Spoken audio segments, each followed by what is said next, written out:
আচ্ছা, তোমাদের একটু তৃপ্তিকর খাবারের খোঁজ দিই। হ্যাঁ, সে আজকে দুপুরে বানিয়েছিলাম পেঁপে দিয়ে লাল লাল ডিমের ঝোল। চলুন আগে রেসিপিটা বলে দিই। প্রথমে ডিমগুলো তেলের মধ্যে ভেজে নেবেন ভালো করে নুন হলুদ দিয়ে। তারপর ওই একই তেলের মধ্যে আলুগুলোকে নুন হলুদ দিয়ে ভালো করে ভেজে নেবেন। ভাজা হয়ে গেলে এরপর দিয়ে দেবেন পেঁপেগুলো ঠিকমতো ভালো করে ভেজে তুলে নেবেন।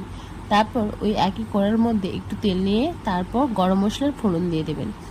এরপর আগে থেকে একটা মিক্সিং গ্রাইন্ডে টমেটো, আদা, রসুন, পেঁয়াজ পেস্ট করে নেবেন, নিয়ে কড়ার মধ্যে দিয়ে দেবেন। তারপর একটু কালারের জন্য কাশ্মীরি লঙ্কার গুঁড়ো, হলুদ গুঁড়ো আর ঝালের জন্য আরেকটু লঙ্কার গুঁড়ো দিলাম। ভালো করে কষিয়ে নেবেন।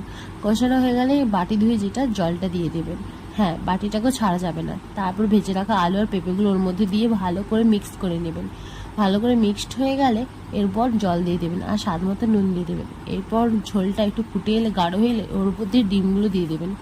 আর থাকলে কস্তুরি মেথি একটু উপর থেকে দিয়ে দেবেন।